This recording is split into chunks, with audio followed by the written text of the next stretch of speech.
یا سیدی یا حبیب اللہ مولایا صلی وسلم دائما ابدا علی حبیبک خیر الخلق کلہم هو الحبیب الذی ترجى شفاعته لكل حول من الاحوال مبتہم بلغ العلا بکمالہ کشف الدجى بجمالہ حسنت جمیع خصالہ صلو علیہ وآلہ۔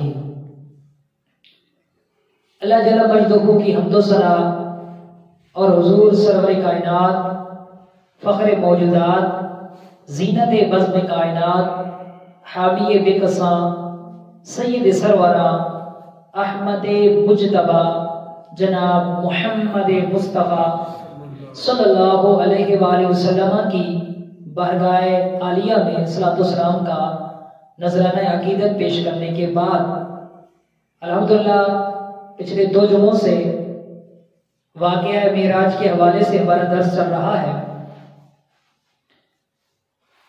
اللہ تبارک تعالیٰ نے سورہ بنی اسرائیل کی پہلی آیت کے اندر اس واقعہ معراج کا ذکر فرمایا سبحان الذی اسری بعبدہ لیلا من المسجد الحرام الی المسجد الاقصی، پاک ہے وہ ذات جو رات کے ایک مختصر سے حصے میں اپنے بندے کو لے گئی مسجد حرام سے مسجد اقصی تک۔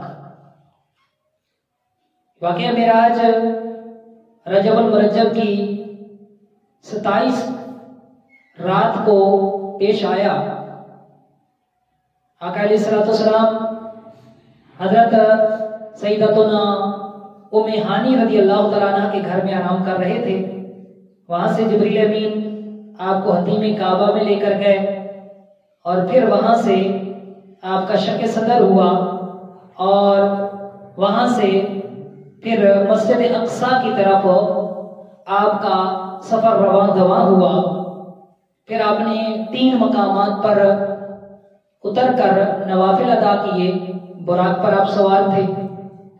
اس کے بعد اب یہ سفر معراج کا سلسلہ جاری ہے۔ آقا علیہ الصلوۃ والسلام مختلف مشاہدات کا عجائبات کا مشاہدہ فرما رہے ہیں۔ آقا علیہ الصلوۃ والسلام جب مسجد الحرام سے بیت المقدس کی طرف جا رہے تھے تو آپ نے دیکھا کہ اس راستے کے ایک کنارے پر ایک بوڑھی عورت کھڑی ہے۔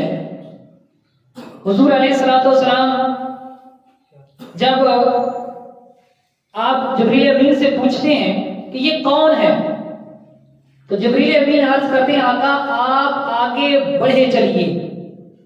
حضور علیہ الصلوۃ والسلام پھر آگے جاتے ہیں تو پیچھے سے ایک بندہ آپ کو آواز دیتا ہے ہلم یا محمد، اے محمد صلی اللہ علیہ وسلم ادھر آئیے۔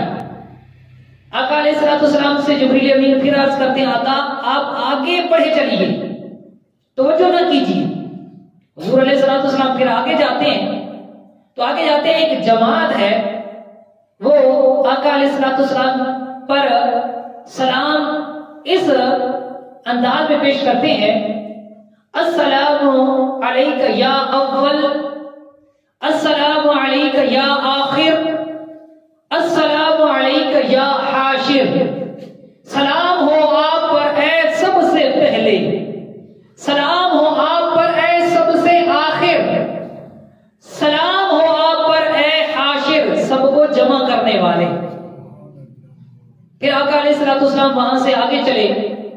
اسی طرح ایک اور دوسری جماعت آئی، انہوں نے بھی سلام کیا۔ تیسری جماعت آئی، انہوں نے بھی سلام کیا۔ آقا علیہ الصلوۃ والسلام نے ان کے سلام کا جواب دیا۔ آگے جب چلے تو جبریل امین نے عرض کی آقا وہ جو بڑھیا کھڑی تھی کنارے میں، آقا وہ دنیا تھی اور دنیا کی اتنی عمر باقی رہ گئی ہے جتنی اس بڑھیا کی عمر باقی تھی۔ مطلب وہ دنیا ایک بڑھی عورت کی شکل میں ظاہر ہوئی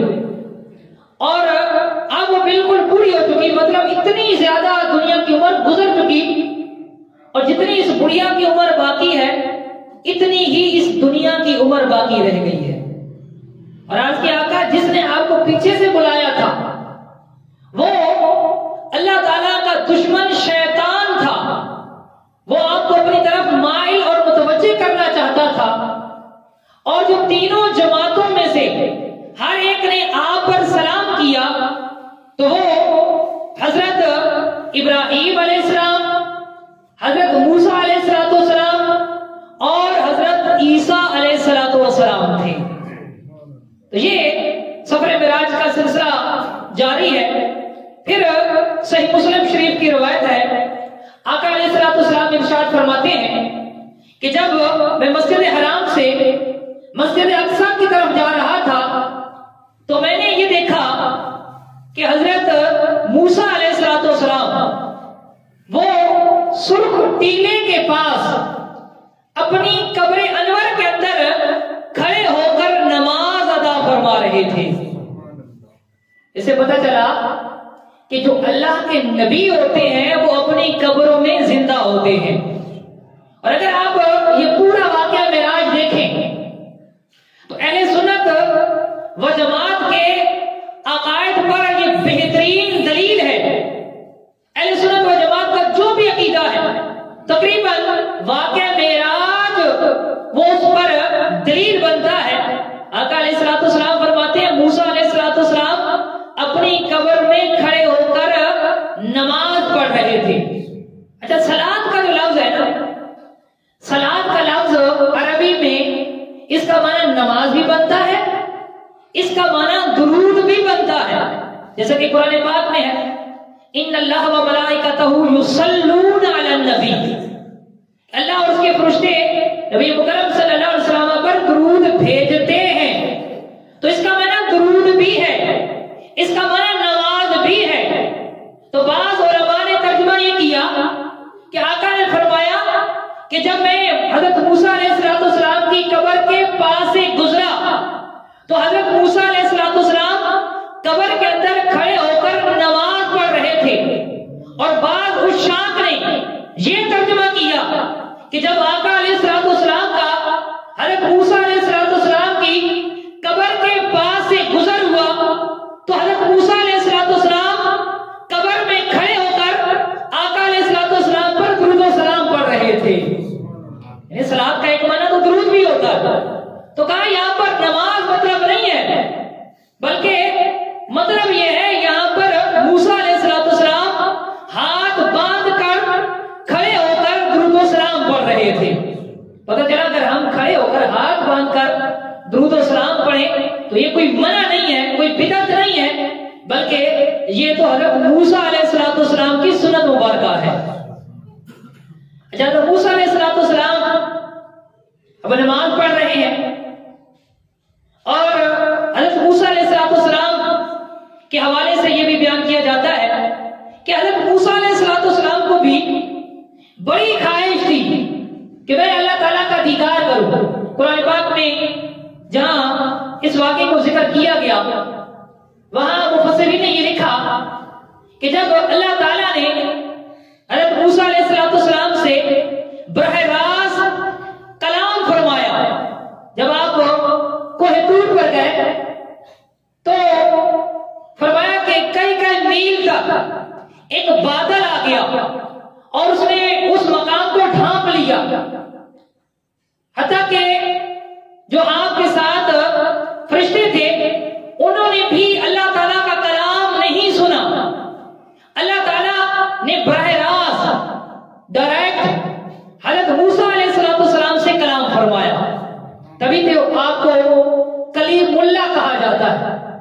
کلیم اللہ یعنی اللہ تعالیٰ نے آپ کو کلام، آپ سے کلام کرنے کا آپ کو شرف عطا فرمایا.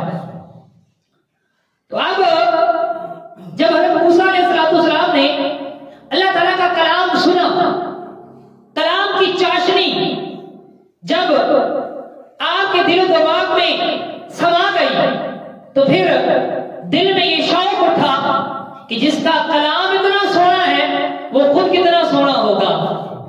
پھر عرض کی کہ اے میرے رب میں تجھے دیکھنا چاہتا ہوں.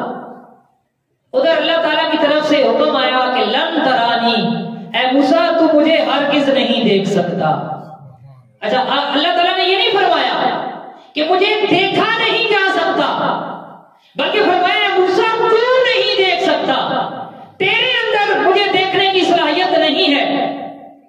اور پھر جب موسیٰ علیہ السلام تکرار کرتے ہیں تو اللہ تعالیٰ نے فرمایا پیارے موسیٰ اس طور پہاڑ پر میں اپنی تجلی ڈالوں گا، اگر یہ اپنی جگہ پر باقی رہا ٹھہرا رہا تو پھر تو میرا دیدار کر سکے گا.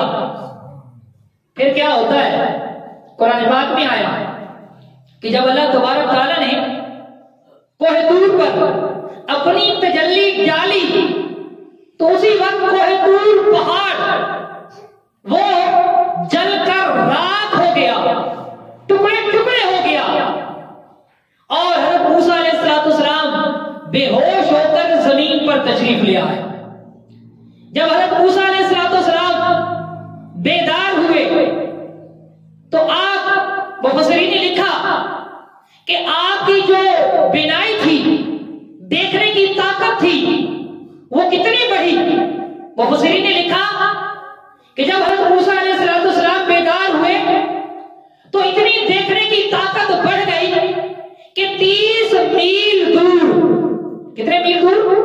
30 میل دور کالا پہاڑ، کالی سیاہ رات ہو، اور اس کالے پہاڑ پر، اس کالی سیاہ رات میں کالی چوٹی اگر پہاڑ پر چلتی، حضرت موسیٰ علیہ السلام 30 میل دور سے بھی دیکھ لیا کرتے تھے.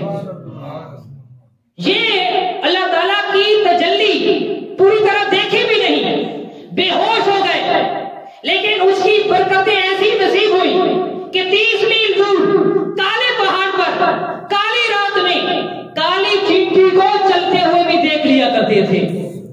تو آپ دیکھیں کہ آقا علیہ السلام نے اللہ کی تجلی نہیں دیکھی، معراج کی رات رب کو دیکھا، بے ہوش نہیں ہوئے، زمین پر تشریف نہیں لائے، براہ راست رب کا دیدار کیا، درمیان میں پردے ہٹا دیے گئے، رب کو دیکھا.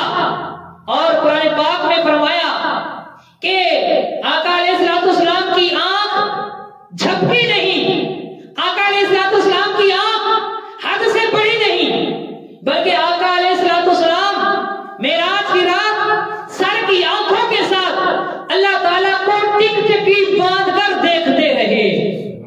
یہ آقا علیہ السلام کی شان.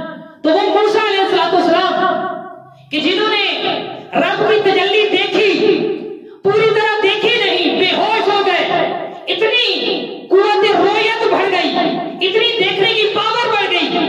تو امام الانبیاء صلی اللہ علیہ وسلم نے جب خود رب العالمین کا دیدار کیا، بے ہوش نہیں ہوئے، ٹک ٹکی باندھ کر دیکھتے رہے، تو پھر ان کی دیکھنے کی پاور کتنی ہوگی، ان کی دیکھنے کی طاقت کتنی بڑھ گئی ہوگی. تو پھر کیوں نہ وہ مدینہ منورہ سے اس پوری کائنات کو ملاحظہ فرمائیں گے، کیوں نہ وہ ہم غلاموں کو ملاحظہ فرمائیں گے. تو المختصر صحیح مسلم شریف کی روایت بیان کر رہا تھا کہ آقا علیہ السلام نے فرمایا کہ جب معراج کی رات میں حضرت موسیٰ علیہ السلام کی قبر کے پاس سے گزرا تو موسیٰ علیہ السلام اپنی قبر کے اندر کھڑے ہو کر نماز پڑھ رہے تھے، اور بعض علماء نے لکھا کہ قبر میں کھڑے ہو کر ہاتھ باندھ کر آقا علیہ السلام پر صلاۃ و سلام پڑھ رہے تھے. اچھا آقا علیہ السلام وہاں سے آپ آگے مسجد اقصی میں پہنچے، آپ براق سے اترے اور وہاں ایک لوہے کی کنڈی تھی، آپ نے براق کو اس کنڈی کے ساتھ باندھ دیا. حضرت جبریل علیہ السلام نے براق کو چھوڑا اور مسجد کے صحن میں لے کر گئے. وہاں پر ایک پتھر تھا، حضرت جبریل علیہ السلام نے انگلی کا اشارہ کیا، اس پتھر میں سوراخ ہو گیا. تو حضرت جبریل علیہ السلام نے اس براق کی لگام سے اس براق کو اس پتھر کے ساتھ باندھ دیا. پھر آقا علیہ السلام جب وہاں پر پہنچے تو آپ کے سامنے 2 پیالے پیش کیے گئے. ایک پیالے میں دودھ تھا اور ایک پیالے میں شراب تھی. آقا علیہ السلام نے وہ دودھ والا پیالہ لیا اور نوش فرما لیا. حضرت جبریل نے عرض کی اس خدا کے لیے خوبیاں ہیں کہ جس نے آپ کو فطرت کی جانب آپ کی رہنمائی فرمائی. آقا اگر آپ وہ شراب کا پیالہ لے لیتے تو آپ کی امت گمراہ ہو جاتی. پھر آقا علیہ السلام جب وہاں پر پہنچے تو سارے انبیاء کرام وہاں پر موجود تھے. 1,24,000 کم و بیش انبیاء رسل وہ سارے مسجد اقصی میں پہنچے ہوئے تھے. اور تعجب کی بات یہ ہے کہ وہاں پر حضرت موسیٰ علیہ السلام بھی پہنچے ہوئے تھے. اب غور کریں وہ تو قبر کے اندر نماز پڑھ رہے تھے, اب یہاں پر کیسے پہنچ گئے؟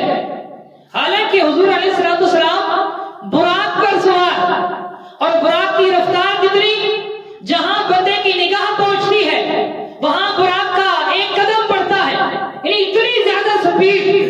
آقا علیہ السلام جیسے مسجد اقصی میں پہنچے, موسیٰ علیہ السلام وہاں پر بھی موجود. اب علماء نے کہا کہ یہ کیا معاملہ ہے کہ حضور علیہ السلام کی رفتار اتنی زیادہ لیکن حضرت موسیٰ علیہ السلام کی رفتار کیا حضور علیہ السلام کی رفتار سے بھی بڑھ گئی کہ وہ آقا سے پہلے مسجد اقصی میں پہنچ گئے؟ تو علماء نے کہا کہ دراصل بات یہ ہے کہ حضور علیہ السلام اپنی رفتار سے نہیں جا رہے تھے بلکہ آپ مسجد اقصی میں پہنچے براق کی رفتار کے ساتھ, اور حضرت موسیٰ علیہ السلام نبوت کی رفتار سے جا رہے تھے. تو پتہ چلا کہ نبوت کی رفتار اس براق کی رفتار سے بڑھ کر ہے کہ حضرت موسیٰ علیہ السلام اس براق سے پہلے مسجد اقصی میں پہنچ گئے. اور پھر بعض علماء نے بڑا عشق بھرا ایک نقطہ بیان کیا. حضرت موسیٰ علیہ السلام تو نماز پڑھ رہے تھے نا, اب انہوں نے نماز پڑھنی تھی, اب قیام کی حالت میں تھے, رکوع کرنا تھا, سجدے کرنے تھے, نہ جانے وہ پہلی رکعت ہے دوسری رکعت ہے, پھر اتحیات میں بیٹھنا ہے, سلام پھیرنا ہے. لیکن آقا علیہ السلام پہنچتے ہیں تو موسیٰ علیہ السلام پہلے بھی وہاں پر موجود. تو کہا کہ جب موسیٰ علیہ السلام کو پتا چلا کہ آقا علیہ السلام مسجد اقصی میں جا رہے ہیں, انبیاء کی امامت کروائیں گے, تو موسیٰ علیہ السلام نے سوچا کہ اکیلے نماز پڑھنے کے مقابلے میں امام الانبیاء کی ابتدا میں نماز پڑھنے کی زیادہ فضیلت ہے. تو انہوں نے وہ نماز چھوڑ دی اور امام الانبیاء کی ابتدا میں نماز پڑھنے کے لیے مسجد اقصی میں حاضر ہو گئے. تو یہ آقا علیہ السلام وہاں مسجد اقصی میں پہنچے. پھر جبریل امین نے اقامت کہی. انبیاء کرام نے عرض کیا آقا آپ ہماری امامت کروائیں. آقا علیہ السلام آگے بڑھے اور تمام انبیاء کرام کو حضور علیہ السلام نے نماز پڑھائی. نماز پڑھنے کے بعد جو مختلف انبیاء کرام ہیں انہوں نے خطبے دیے. حضرت ابراہیم نے, حضرت داؤد علیہ السلام نے, حضرت سلیمان علیہ السلام نے, حضرت موسیٰ علیہ السلام نے, حضرت عیسیٰ علیہ السلام نے, اور سب سے آخر میں آقا علیہ السلام نے خطبہ دیا. اور پھر اس کے بعد مسجد اقصی سے